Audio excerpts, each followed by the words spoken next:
platform that's US-based and available in 40 states. Head to Kutt.com. That's KUTT.com and use promo code SGPN for a 10% deposit bonus. We're also brought to you by Underdog Fantasy. Play their fantasy pick'em for a chance to win 100x in NBA, NHL, college basketball, NASCAR, F1, and more. Sign up today using promo code RACESGPN to get a 100% deposit match. We're also brought to you by Champs. Run your own March Madness pool and enter Champs free bracket contest for a chance to win $1,000. Go to sportsgamblingpodcast.com/champs to enter today. We're also brought to you by Hall of Fame Bets, the sports betting research platform for parlays, player props, and game lines. Download the Hall of Fame Bets app or visit hofbets.com. Use code SGPN to get 50% off of your first month and start making smarter bets today.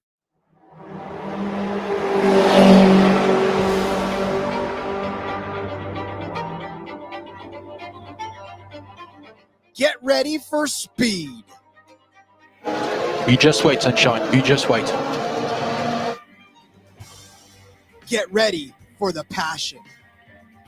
To whom it may concern you. Get ready for the raw emotion. Sì, ragazzi! Grazie, grazie, grazie! Dai, forza Ferrari! Get ready for the F1 Gambling Podcast on the Sports Gambling Podcast Network. Now, here are your hosts, Rod Villagomez and Cody Zeeb. Contrary to the intro, this is, of course, the F1 Gambling Podcast here on the Sports Gambling Podcast Network. He's Cody Zeeb. I'm Rod Villagomez. Cody, when you do as many things a day as I do, sometimes you forget where you're sitting. But I am happy to be here talking F1 and, of course, IndyCar with you right now. Did you say NASCAR in the intro? Yes, I did, as a matter of fact. I missed it. I just noticed that you hadn't hit the go live button, so I was trying to do that so we would go live. That's fantastic. But it's okay. I got it pretty much right away, so I think we're good. And it appears we're live everywhere now. So welcome in. Hey, it's an off week for both F1 and IndyCar, which is sad, and we have some scheduling things we need to talk about here with these series. But here we are. Recapping both races from the past week, which were good races. F1 again was a Max show, like is kind of the norm, but there was plenty of races within the race that were exciting. And then the IndyCar race was also not as exciting as some of the IndyCar races of past year, but there was still plenty of stuff going on and action in that race. So and we had a pretty good day in IndyCar. F1 was a bit up and down. The one we told you to go very big on was a very good bet, but yeah, we'll talk about it all, and I'm excited. I gotta know at this point, and I don't know if anybody's asked him or if because I haven't seen anybody ask him this in an interview, but I gotta wonder, Max, are you bored?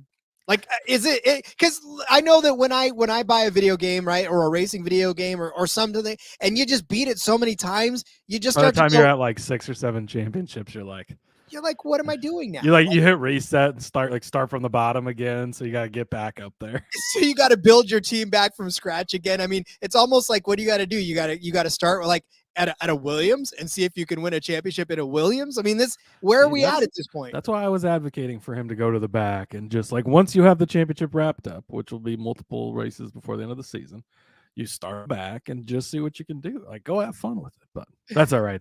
I mean, hey, set the records while you can. Like, this is a performance that's, rivals the greatest that we've seen, and if not one of the greatest for sure. So it's been amazing what he's been able to do. Obviously, the car is very capable. Max is a very capable driver and taking full advantage of it. But as we know, when it comes to F1, plenty of other things to bet on and watch throughout the field, and that's where our attention usually is. Yeah, I mean, at this point, you can't increase the level of what difficulty. You can't bump it up to all-star because you can't unless you start spending your own money to start fixing up these teams to make it to where it's competitive. But at that point, what do you do? So yeah, again, it's turned into the Max show, which we thought it would for this Bahrain Grand Prix.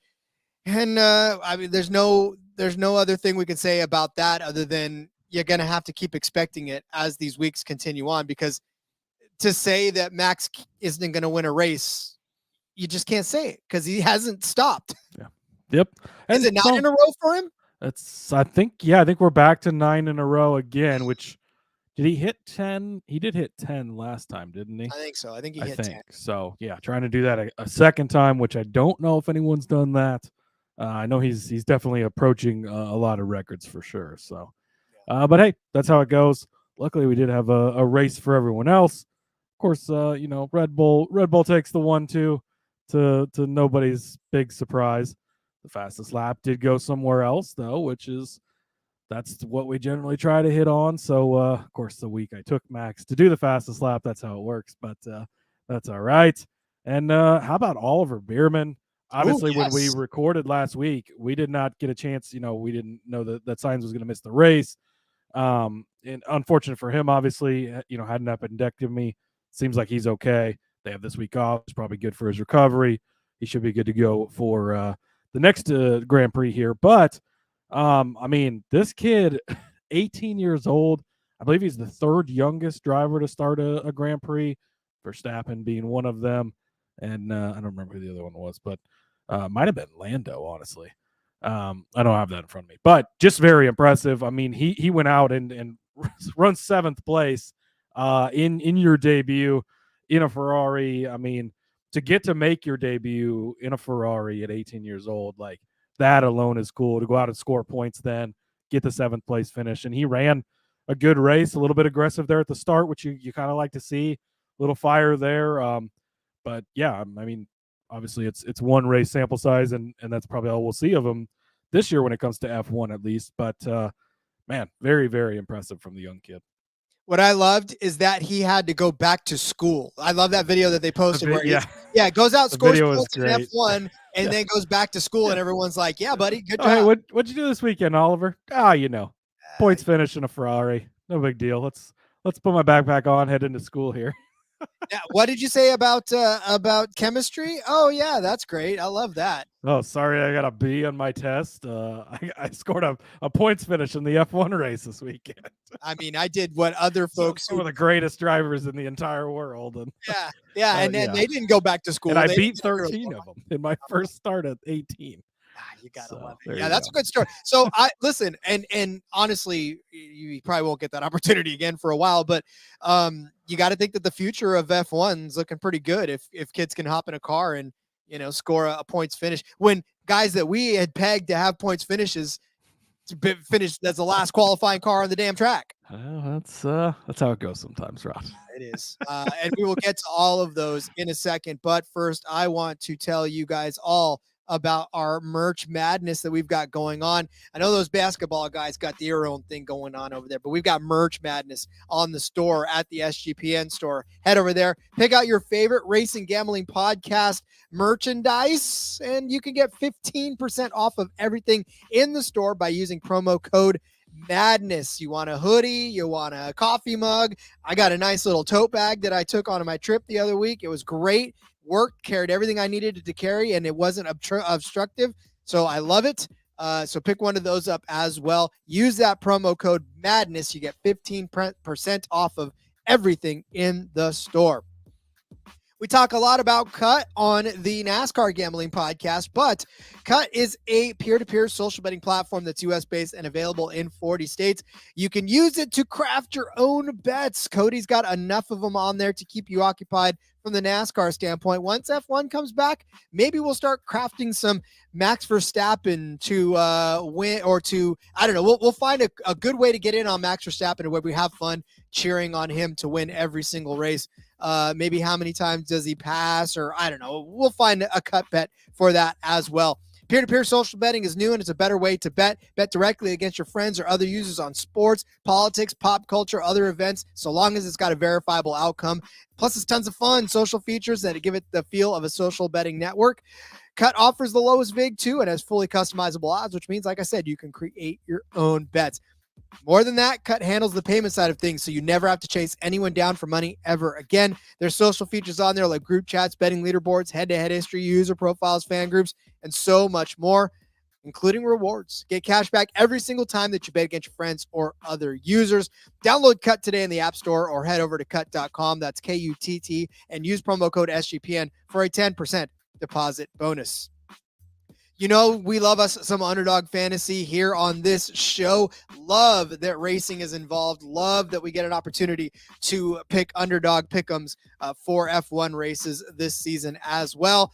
How simple is it? Well, you pick better than or worse than the finishing positions that are listed on the Underdog site, and then you just stack them up. Watch that multiplier rise. And if you can pick between, you can also pick between sports. You don't got to stay just in the racing world. So you can pick a little of this, pick a little of that, mix it all together, find some spicy plays, win up to 100 times on your entry. It's so simple. Even I can do it. So please get over there and make that happen. And if you sign up with our promo code RACE SGPN, you're going to get a 100% deposit match up to $100. Not just that, but you're going to help us beat every other show in the network to the signups. And if you do that, then we will try to reward you accordingly. So go over there, sign yourself up, sign your girlfriend up, sign your boyfriend up, sign their boyfriends up, sign their girlfriends up. I don't care. Sign everybody up to Underdog Fantasy. Use that promo code, those RACE SGPN. Sign up today with that promo code RACE SGPN. Get your first deposit doubled up to $100, as well as an instant pick'em special. Visit UnderdogFantasy.com or find them in the App Store. And don't forget to register with our promo code RACESGPN to get your first deposit double up to $100, as well as that instant pick'em special. Must be 18 or older and present in a state where Underdog Fantasy operate. Terms apply. Concerned with your play? Call 1-800-522-4700 or visit www.ncpgambling.org. All right, Cody, it was the second race of the season for the F1 racers, the 20 best racers in the world. And I only put that in quotes because they're all great racers. But I think we saw 21 with Ollie jumping into that car. Yep. But Max won by a total of 13 seconds, but we'll get to that in a second. And so yes, that was a good part of this. That was the good part of this. Hey, again, if he's going to win them, let's make money on it. And that's what we found a way to do. So that's how you do it. Indeed. All right, Cody, what was your first bet? Yeah, so I started off with Kevin Magnussen to be in the points at 3-1 over on DraftKings there. Kevin Magnussen, not in the points, but he was close, Rod. 12th place at 3-1. You can't ask for too much more than that. I mean, would have been nice, obviously, to get in there, but you're guessing that there's going to be a couple of DNFs, which really only two guys that didn't finish the race in Gasly and Stroll. I would have thought more than that based on how the history of, the couple events we'd had of the Saudi Grand Prix had gone. But Magnussen had proved he could be right on the edge there. Hülkenberg ends up with the 10th place. Again, if you're giving me Magnussen versus Hülkenberg, I'm going to take Magnussen most of the time because he seems to be a little bit better, but didn't pan out quite as much that way this week, unfortunately. So close on this one. Didn't quite get it, but I'm not upset for making this bet for sure. Yeah, again, it felt like a topsy-turvy sort of race, even from practice to qualifying, and it just didn't seem like it was going to play out the way we had anticipated it, because we did the show before practice and qualifying, and so we had this story laid out in such a weird way that it did not even pan out that close at all. Max not leading every single lap also in this race sort of tells you everything you need to know about how that, because normally Max can build out a 2-hour lead, come in, pit, go by, get a drink and take a quick shower real quick before he goes back out there again. And this time he didn't have that luxury, and he actually did end up giving the lead up for 5 laps. So that should just, like I said, tell you the whole story of that race. And the fact that Magnussen didn't hit the points, that's another chapter in that makes it just kind of crazy. Yeah, well, and part of that too, I mean, he ends up getting the penalty early, which ends up being a 10-second penalty instead of 2 hours. Yeah.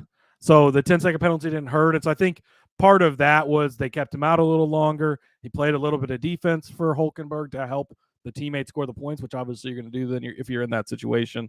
And so that kind of just put him behind the 8 ball a little bit. And then he obviously ends up, finishing a little farther back there. So didn't help by any means for sure. I mean, and he qualified 13th, so he was kind of right there. You're happy with that, holding the 3-1 going into the weekend.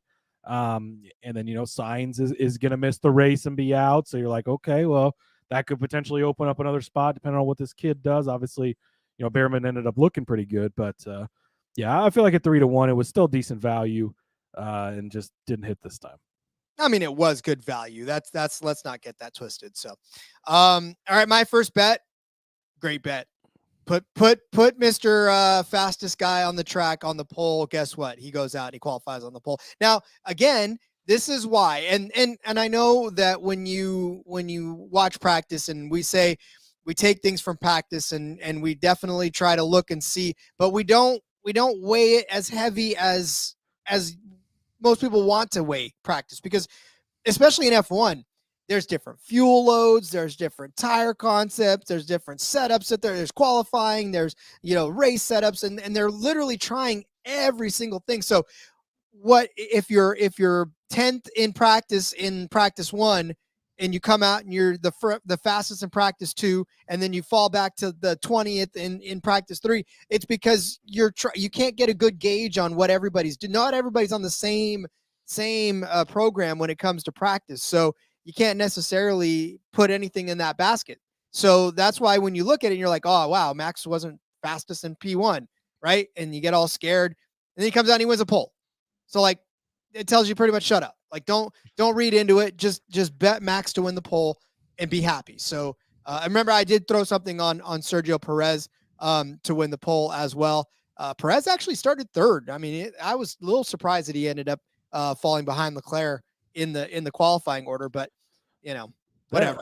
That could be the qualifying order a lot of races this year. I think Leclerc's got that single lap speed that he needs in qualifying. Where, I mean, in Bahrain, he ran in Q2. He ran a faster lap than Max did in Q3.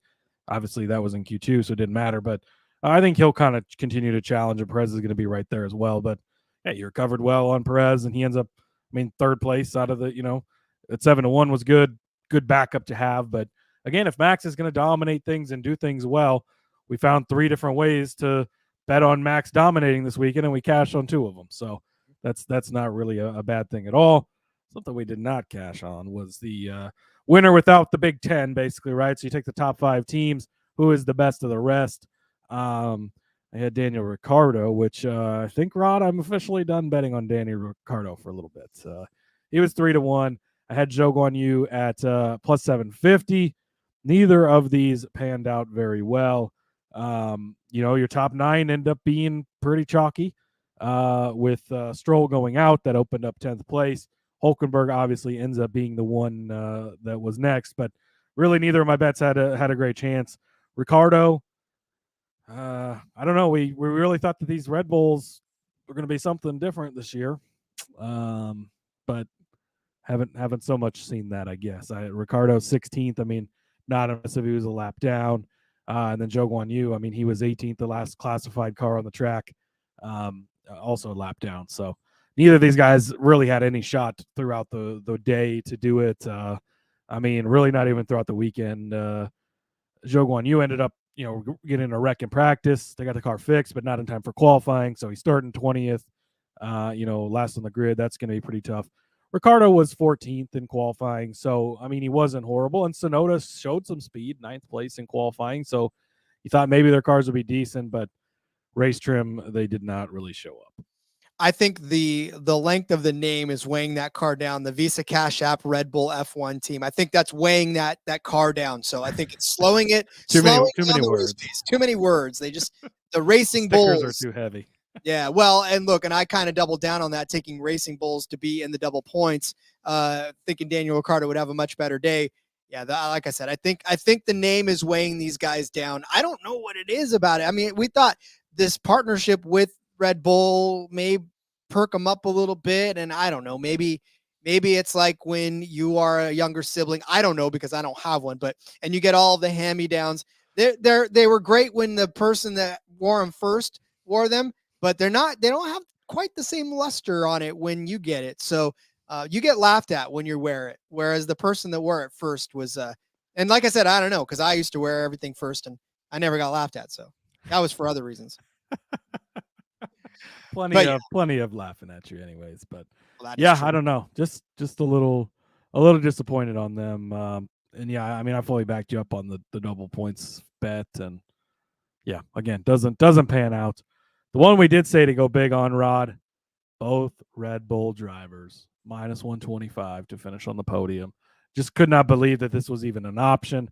Seemed absolutely silly. Verstappen obviously goes out and wins the pole, so that's pretty much locked up at that point.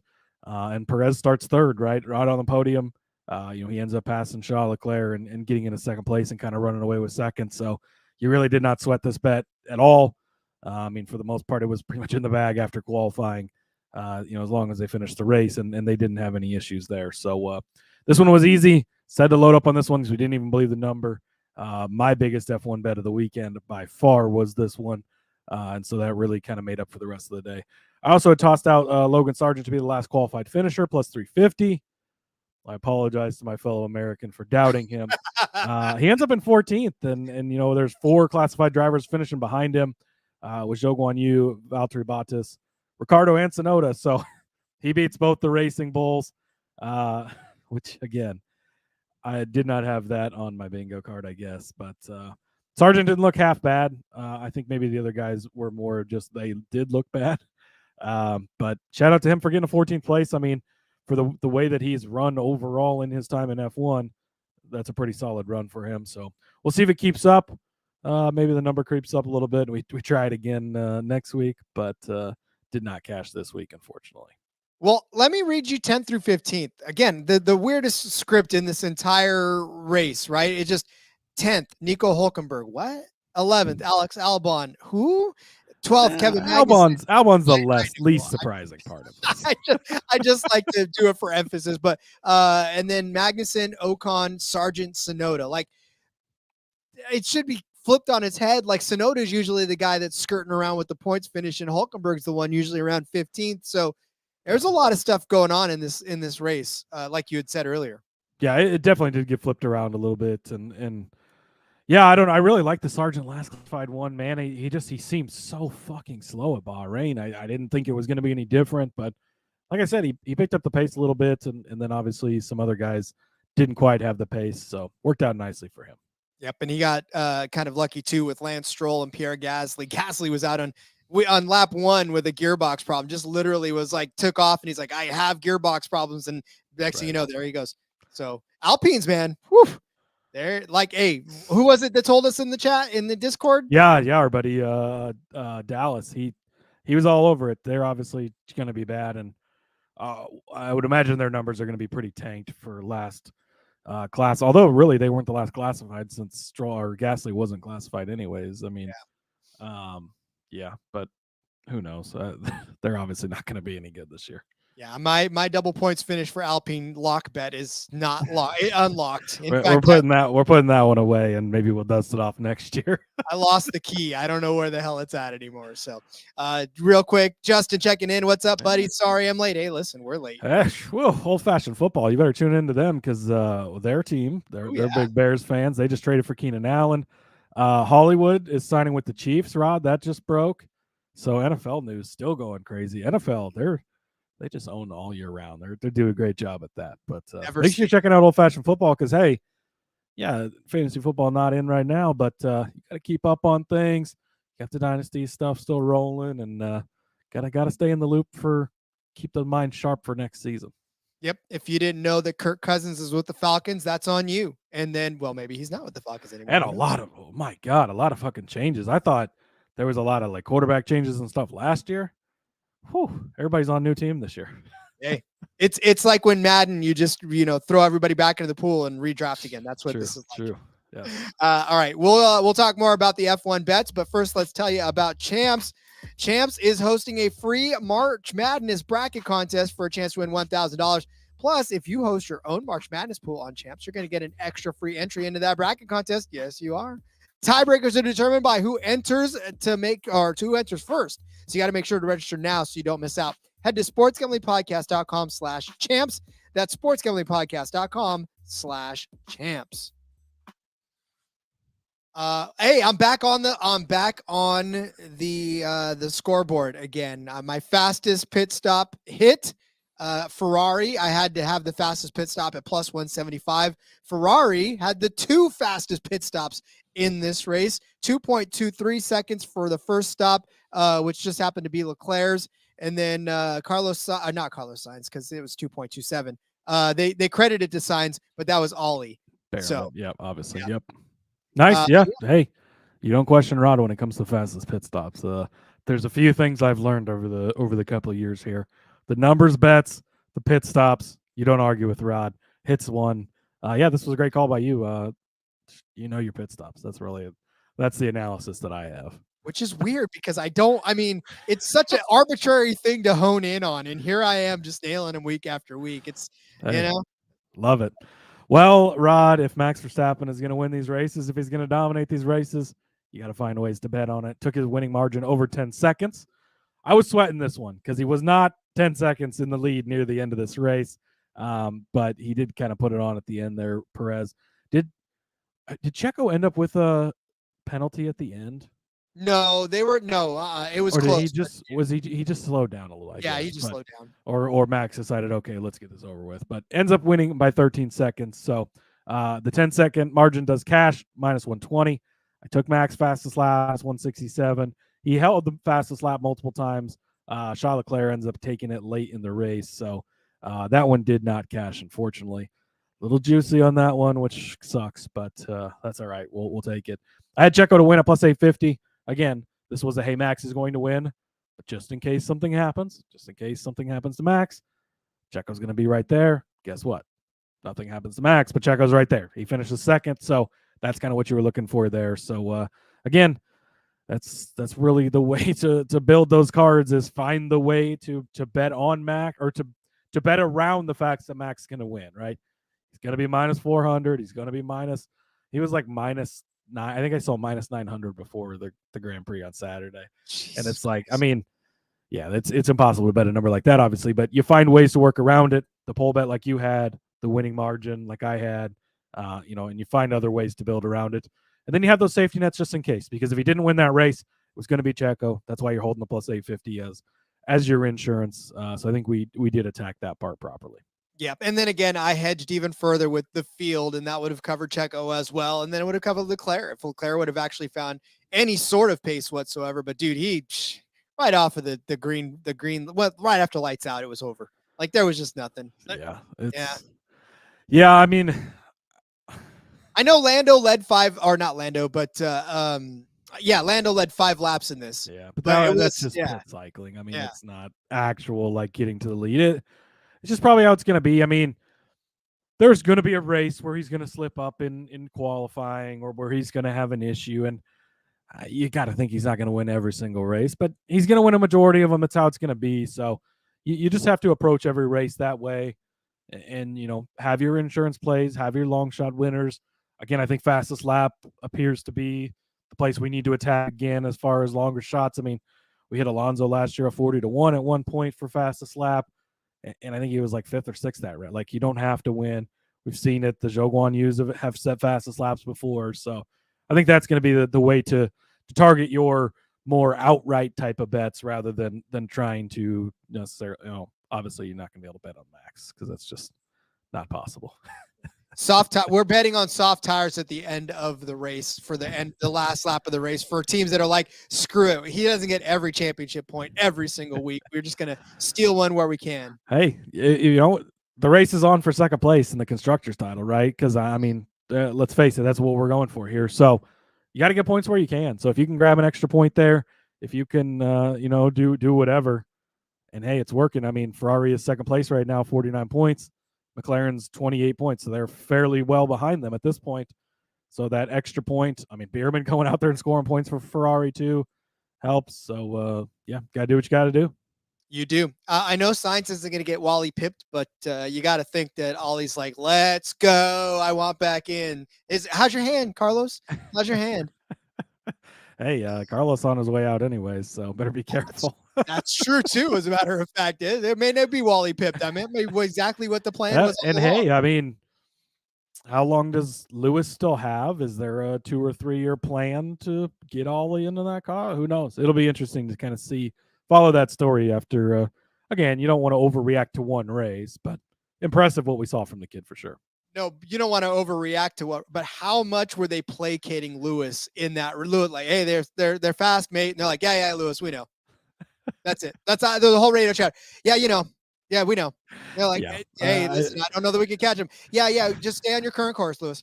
I'm like, well, okay, well, he's not a happy guy. I mean, 9th place for Lewis is not where he's used to being on the grid, and I think that's another reason that he's leaving, because if that's the car you're giving him, talent like that. I know he's getting old, Rod, but it's rough. that's like a scorned lover. When you know you're about to break up with somebody and they start to annoy you, they're like, yeah, we know. Yeah, we're good. I know. It's like the lease isn't up until next year, so we're not going to be together, but we're still going to live in this house. Ugh, rough. Tyler Reddick style.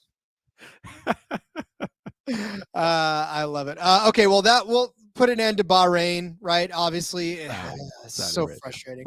Say again. Saudi. You said. Oh, Bahrain, but yeah, Saudi. I don't even same know. difference. Close. Remember, I told you it's sitting in the seat. I don't know where it is. Yeah, say goodbye to Saudi as we look forward to Australia coming up in next week. Next week, Not yeah. coming week. Both series are back in action next week again, which is maybe one of you could have raced this week, but that's okay. We got Australia for F1, and then as we get into IndyCar here, they're going to have their non-points race, the Thermal Club event, which is, we'll break that down more next week, but an interesting concept and idea that's going on there. It's very interesting. Yeah, we'll definitely break it down. We're probably not going to get odds for that, but if we did, that would be fantastic. Well, we should get odds for it, Rod. Because it's whether we'll get odds or not. Yeah, that's true. Debatable. Yeah.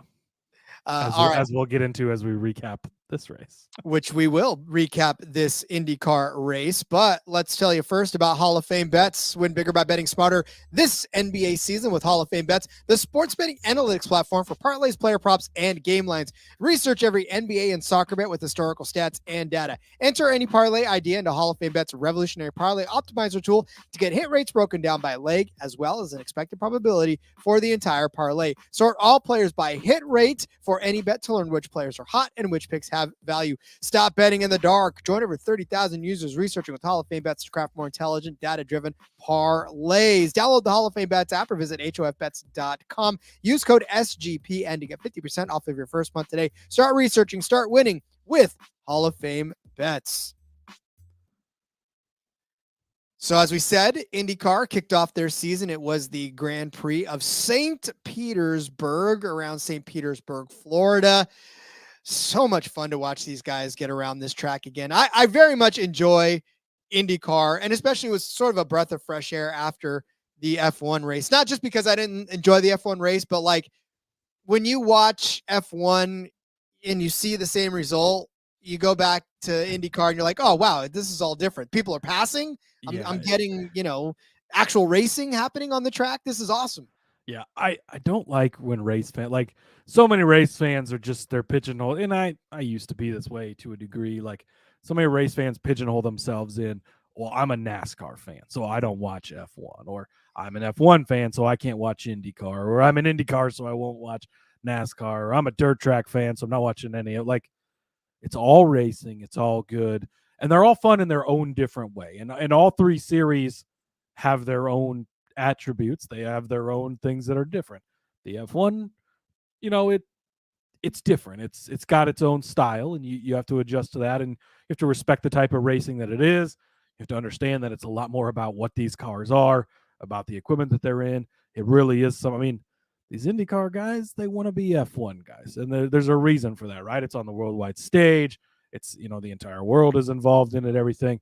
But then, you get to the IndyCar here, and these are really good race car drivers. We get really good action. There's constant passing throughout the field. Newgarden did crank up the show a little bit out front, right? He ran away with this race, and didn't run away with it, but he was up front a majority of the day, and really it was his race to lose. But constant action throughout the field, plenty of storylines, plenty of stuff going on. So, I enjoyed both of these races, and I thought the IndyCar race was great as well. I don't think we should wait 6 weeks after the first race of the season until the next points race. I know there's been some frustration with Roger Penske, who owns the series, from the other owners about how they're promoting the sport and what they're doing. But Rod, we just had our first race. Okay, here we go. Got the juices flowing. I know that there's a race next week, and so that it's an exhibition race. It's kind of a different thing, but at least we got that. But then you're waiting almost another month before the next points race. What are we doing here? Let's kind of try to build some momentum to start the season, and you're worried about TV numbers. Well, nobody knows when to look for you on TV because you only race once every 6 months. So, anyways, yes, I have so many frustrations. I love it. I've really gotten to love IndyCar so much that I'm frustrated by how they seem to hold themselves back, and it's annoying. There's an analogy I want to make, and I'm not going to make it because this is a PG-13 show. So, Is uh, it? I'm pretty well, sure it's rated R, so it's all got the explicit tag, Rod. So you're free that's to say true. whatever That's you true. want. My daughter's like, Dad, I can't download your show because it's explicit. And I'm like, oh, I'm sorry. Yeah, well, that's Like, watch it that on Cody guy. You don't want to hear him. I said, watch it on YouTube. But you're right. For this race, Josef Newgarden, 92 laps out of 100 that he only didn't lead 8 laps. Christian Lundgaard led 7 on pit strategy. Colton Herta led another one, again on pit strategy, essentially. But with Josef Newgarden, once he got back on the tire strategy, once he got back right in the front, that was it for him. It was crazy. So, but again, this was so much fun to watch. There was 3 cautions for 9 laps. Margin of victory, 7.912 seconds. So it was kind of crazy. 4 lead changes in that. Average speed, 96 miles an hour. 100 laps of greatness. So, Cody, where do we start with our bets? Yeah. Oh, by the way, we didn't get all of the odds for them. That's where I was going to preface this. We kind of created our own odds, right? When this was recorded, we did have podium odds. We had outright odds, but we added top 5 odds based on a little bit of formula, kind of using some of the NASCAR numbers because we've seen it top 5 odds in the past. I never saw top 5 odds this week, which is unfortunate. We're still going to talk about the bets because again, part of the reason for these recaps is to walk the process. What were you thinking? Why did you place this bet, or why would you have placed this bet type of thing? So keep that in mind. The head-to-head matchups. I never saw these specific head-to-heads. When I saw some there was a few head-to-heads out there, not much. But again, we took guys that were very similar in odds. Hey, I would lean towards fading this guy in a matchup, and this is the type of driver I'd be looking at. So keep that in mind as we go through this. They weren't necessarily all there, but the process was good, and these are the reasons we took them. So Scotty Mack made us sweat for this one a little bit, Rod, but had the podium. This one was available out there, plus 175 for the top 3 finish for Scott McLaughlin. Yeah, he made us sweat a little bit. Where did he ended up starting in? Not good. Where did he start? I got to scroll down a lot farther. Scotty Mack started 9th. 9th, yes, 9th place. So, yeah, not a great start, but slowly and methodically worked his way up. He ended up on a different tire strategy there for a little while, had a lot of speed and kind of worked his way up there. So, made us sweat for it, but he does end up with the top 3 finish. So, good to the card. Yeah, and really, again, that was a good call toward the end of the race there to get him into 3rd place, because you're right, he wasn't necessarily even a top 5 contender for a little while. He was rolling around and just sort of there until all of the pit strategy started to play out. So, yeah, definitely great call on the Scotty Mack top 3, because, yeah, for him to be at plus money for a top 3 even, that was a good call. I had Will Power as a top 5 car. This was a good, I mean, he started 1 position in front of Scotty Mack, did Will Power, but Power ran a lot of this race around the top 5. He ended up finishing in 4th place.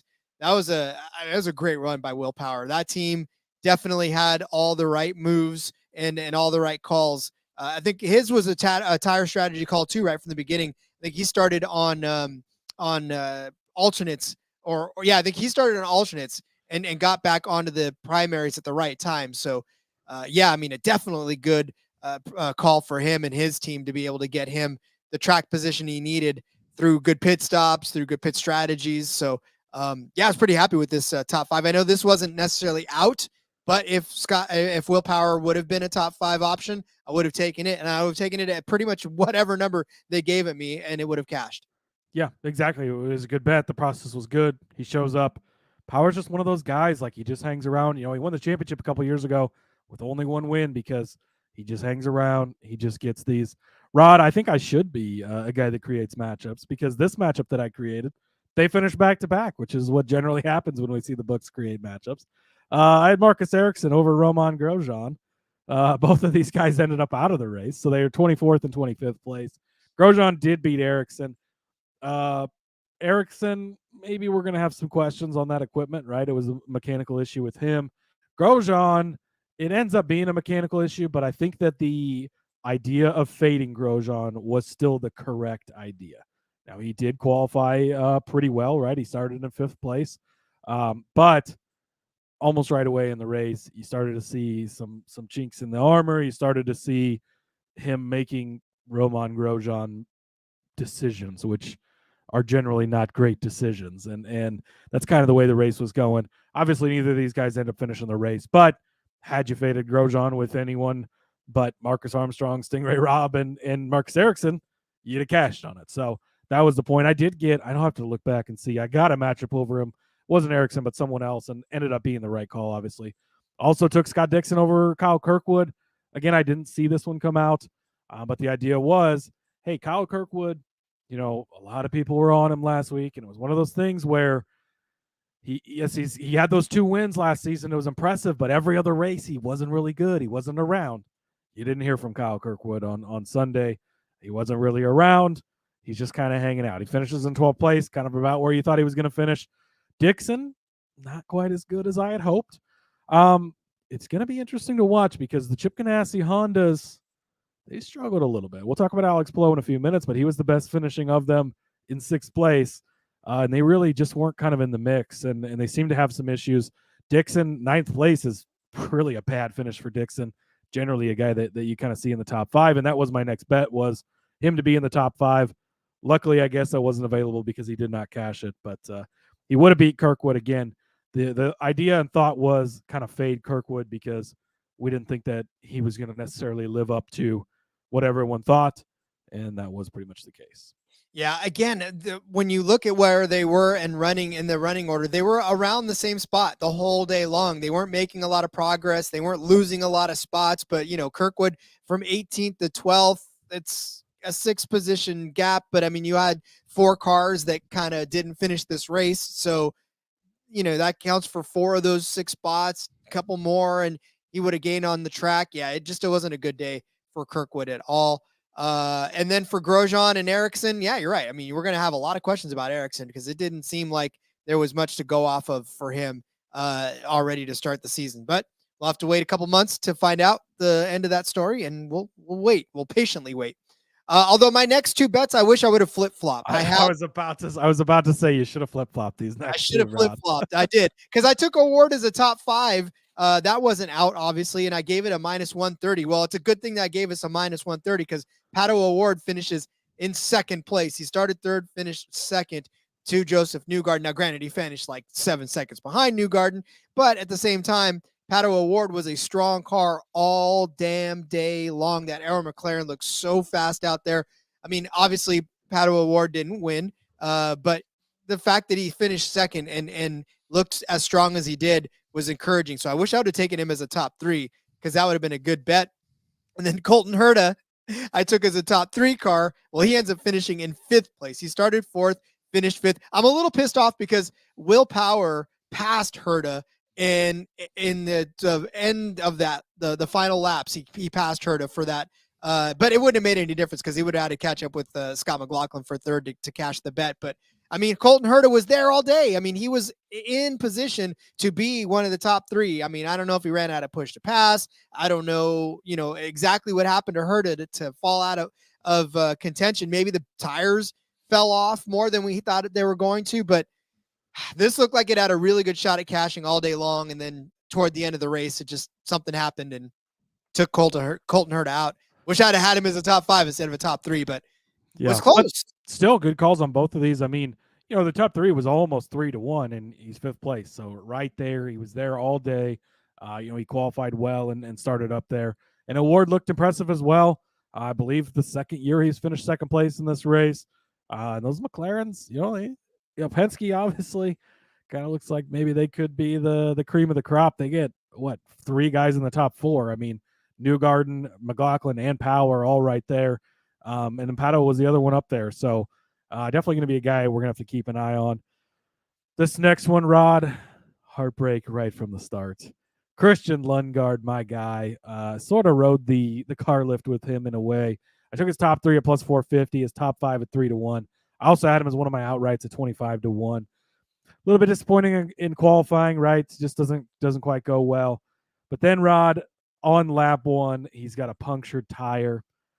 Now, this appeared to be bad news, and then all of a sudden looked like it might be good news, because the way the cycle goes, he ends up running up front for 7 laps. He leads them. If it works out and you get that right timed caution, this could have immediately flipped, and we could have had a chance. Unfortunately, no caution comes. He obviously cycles back to the back, ends up in 20th. I don't know, 20th, not a fair representation. We didn't really get a chance to see, because it was lap 1. He had the puncture. The qualifying effort, I will say, was a little disappointing, but gets the puncture. Maybe he'd have had a chance to climb his way up there, work his way up there, but immediately you're kind of on a different strategy because you're trying to recover from that. Doesn't pan out in the end, but it was like turn 3, I think, and he's already got a puncture, and I'm like, God damn it, here we go. But that's my Christian Lundgaard love will definitely return on this show as we go forward. I promise you that. Yeah, you can't count him out. I think you're right. We haven't seen the best of him. Obviously, this is week 1, and then you can't really fault a tire puncture as something that's indicative of what he's gonna. Well, maybe you can. I don't know. We'll see as the season goes on. My matchup that I had created was Josef Newgarden over Alexander Rossi. Hey, listen. Obviously, Newgarden wins this race and cashes this bet for sure. And for a while, it almost looked as if this was like a mismatch that would have been, that would not have been anywhere close. Because I told you that I figured they would be close together, especially they were close together in odds. Rossi qualifies 15th on the grid, and so you're like, wow, Rod. After Josef Newgarden puts on the pole, that's a pretty big gap. That matchup has nothing, no merit whatsoever. Well, guess what? Alexander Rossi finishes 8th. Made a lot of great calls, a lot of great passes, a lot of great moves to get himself inside of the top 10. So, I mean, again, if Josef Newgarden doesn't have a pole day, maybe he falls a little bit back and he gets closer to this matchup. But 7 positions is not bad for a matchup, in my opinion. It's actually a pretty well weighted matchup. So I liked it, took it. Too bad it wasn't out there, but it still cashed. Yeah, exactly. And I mean, don't forget, going into this, Newgarden was down the board in the odds. I think he was 12-1, 14-1. I was trying to look back. I'm like, why weren't we on him? And he's not been good here in the past. Obviously we know him as an oval guy, right? He's got the king of the ovals and won almost all the oval races, all but one of them last season. And but yeah, getting this street course win, obviously big for him. And yeah, it doesn't matter who you put him in a matchup against, because he beat all of them, Ron, right? Like Denny Hamlin says. So going over to Rossi's teammates for last weekend, next week as well, Callum Allott will be back in the McLaren, filling in for the injured Malukas at the Thermal Club race. I think since we have, a 6-month break until the next race, that Malukas will be back by then. But I had taken Callum Allott to finish in the top 5 at 3-1. He ends up 13th. I don't know. I was kind of hoping on the McLaren part of things, and maybe he'd show up and look good. Pato O'Ward did it, right? He ends up in 2nd place. So, the cars were capable. Like you said, Rossi with kind of an impressive run after a bad qualifying effort. I don't know. Looking back, maybe this, and I guess it was a top 5 number that we given out. So I feel like at 3-1, the number was good enough for a guy capable of doing it.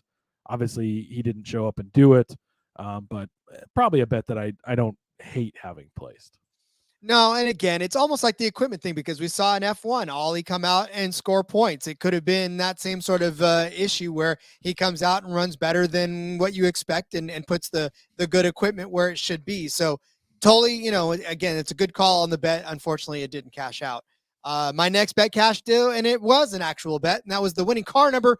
Cody, I've carried over the winning car number. I said it earlier. You don't argue with Rod's pit stops. You don't argue with his car number bets, and 2 for 2 on the day. So the clean 2 for sweep. 2 on the day. Winning car number even plus. Yeah. Oh yeah. Speaking of 2, what is 2 an even? Newgarden is 2. It is an even number. Last time I checked. Beautiful. Well, then it is a winner, and it's a winning car even plus 105. I even It's a said it too. special 'Cause talent you have, Rod. I don't know what it is, but I wish I could actually. Oh wait, I can make money off of that. So Josef Newgarden, I said, would be the one that I was kind of heavy on as well as Colton Herta and then Alex Palou. I said all three of those guys had a shot in the show, and they all finished within the top 6. So yeah, I mean, what are you gonna do? Yeah, pretty solid. For outrights, I had Scotty Mack and Scott Dixon. Of course, I talked about Lundgaard earlier. Dixon never really a chance at all, any way, shape, or form. He kind of just wasn't his day. McLaughlin, after that last caution, he ends up with a different tire strategy there. They get the restart. I think he was 5th, and he quickly jumps up to 3rd. Had he been able to get around Pato. Pato Award, I think maybe he would have had a shot at Joseph, but struggled so much. Then I think he made a small mistake, kind of fell back from Pato, was never able to catch him, and then obviously Joseph kind of ran away with it. But I had that little glimpse of, all right, here we go. They made the right call. Maybe we'll get a chance. Unfortunately, it did not happen. So no outrights this week for us with any of these 3 guys. The Lundgaard thing we talked about, obviously, you never really had a chance. But Dixon 9-1 I don't think is ever a bad bet, and I'm going to be betting a lot on Scotty Mack this year because he's definitely a guy that I'm always going to be looking at. Yeah, well, I think Newgarden didn't have push to pass. I think he had like slam to pass because he was fending off everybody. And he showed up and he was fast this weekend and had something to prove. I heard an interview with him on the Speed Street podcast, Dale Jr.'s IndyCar show that's over there with Connor Daly and Chase. And yeah, he was talking about how he's got aspirations for some big things. He wants to be in the series for a long time, wants to win a lot of races. There's a lot of ovals on the schedule this year. So Newgarden's a guy we're going to be talking about a lot this season, I think. Yeah, I think I may just go ahead and just say Newgarden in every winner's box to the end. It may be Max Verstappen style. I may just throw him in there just every time. And my Newgarden pick of the winner is Newgarden. But I had Palou to win this race, and Palou finished 6th after a 13th place start. I mean, you said it, Cody. Those Ganassi cars were not as impressive as we probably thought they were going to be. And I'm not sounding the panic button because, again, it's only week 1 and it's only race 1.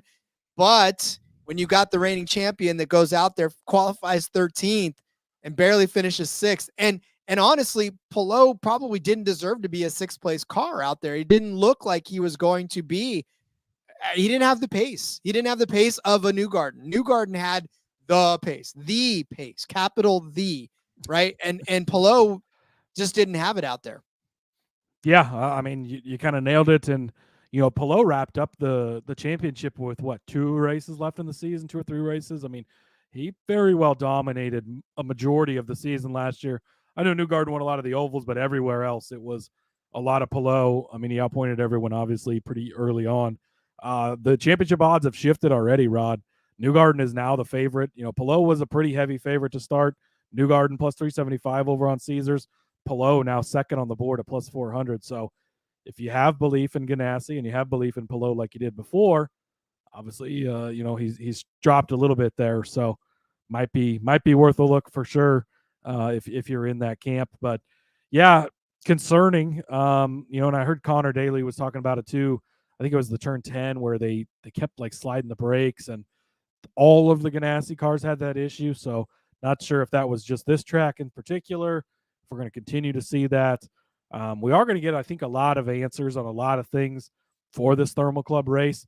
There's a lot of practice. It's almost, and again, something that Connor had mentioned, it's like a big test session next week because it's an exhibition race. Points don't matter. There's $1 million to win, right? So you want to go out and win. But there's a lot of practice sessions, a lot of testing time for these teams. So we could potentially get a lot of answers for what we need to look at for the rest of the season. Hopefully we'll have odds as well on the race. If we don't have odds, Rod, we're going to get on the horn with our friends over there at Kutt, and we're going to make our own fucking odds because let's do it. We're going to bet on this IndyCar race one way or another next week. God damn, I love that. That's exactly what we're going to do because you know what? We're nothing if not, fan friendly. And if we're going to make some bets for you, we're going to make some bets for you, damn it. If the books don't have them, we'll give them to you. We'll do it ourselves. Yeah, we'll do it live. I'll write it. We'll do it live. Yeah. So yeah, it's gonna be fun. I mean, listen, I'm already excited that we had 2 races in the books. I wish that we would have something to break down this week, but next week when we come back, we'll at least have an F1 race to break down for you. And then, like I said, we'll have some IndyCar. We'll make some IndyCar odds for you if we have to break that down as well. So 1 week in the book, Cody, book. But I'll tell you what, if Newgarden's number is at plus 375 for the championship, that might be something I'd want to throw down right now. Yeah, to be honest with you, I mean, you don't want to overreact to one race, but Rod, as good as he looked this past weekend, he's a Penske car. I mean, he was second place in the standings last season to Palou, and there's more oval races this year than there was last year. I might actually go place myself a Josef Newgarden bet right now because, if this turns into a Palou situation, then these odds are not going to continue as they are. And I think that, in general, the IndyCar series, obviously, as we know, is more competitive, and this isn't a Max Verstappen is, minus 10,000 to win the championship type of bet.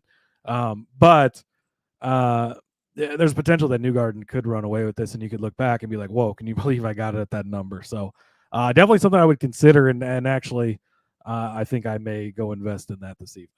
Yeah, that's definitely one that I think you should probably go out and do now. You'd rather be holding the ticket and have it not cash than not holding the ticket and having it cash. So I think that's where we're at on that. All right, Cody. Well, again, that was the weekend that was in Saudi Arabia, and I've got Bahrain up here, so I need to change that in the title. Thanks for catching that on me. It happens. It's been a long day, like you said. I'm a week behind. Rod's turning 65 tomorrow, so my God, yeah. AARP is his birthday's in a couple hours. He's been signing up for Social Security, all these old people things. So it's okay that it slips your mind. I've been getting fitted for my dentures. It's all good. We're all there. So all the things that happen when you get old. Exactly. All right. Well, while I fix everything, well, you don't know it if you're listening on the traditional podcast. You don't know that I mislabeled it on YouTube, but I'm gonna go fix that. And we'll see you guys next week with some more races. We'll break down Australia. We'll have picks for Australia for sure, obviously, here on the F1 pod. And then I would assume probably on the NASCAR pod, but it can be in the feeds or whatever the case is. But yeah, we'll have some type of action on the IndyCar race for sure, whether that ends up being cut bets. Hopefully we'll get actual odds. I mean, yes, we had this conversation last week, but oh well, Rod. Hopefully odds will show up from the traditional books as well. Yep, we'll get it figured out for sure. So, all right, Cody. Well, as we go and put me down into my bed for a long nap, because that's what old people do. Let everybody know where they can find you on social media. Yeah. Happy early birthday too, Rod. Thank you very much. You're welcome. Follow me over on the X at Husker_Zeeb. You can find all my work over there. Again, if you listen to this on the traditional podcast on the F1 Gambling Podcast feed, if you prefer YouTube, it's over on the NASCAR Gambling Podcast YouTube channel. So you can subscribe over there and get these videos there. We're going live for all these as well now. So click that bell and you'll get the alert there also. Indeed. Find me on Twitter for at RJ Villagomez for the time being until I get too old to remember how to tweet things. At which point then just find me at the old folks home where you'll probably see me on camera rocking my chair back and forth. Trial of a Life checking in too, saying happy early birthday, Ron. So there you go. For that very much. Yeah, we'll see you guys next week on the F1 Gambling Show. Please join us on the NASCAR Gambling Podcast where I'm more coherent and can get we'll be back tomorrow too with our Friday episode of the NASCAR podcast doing DFS and Underdog. So do that. All right. Until then, everybody, let's go racing and let it ride.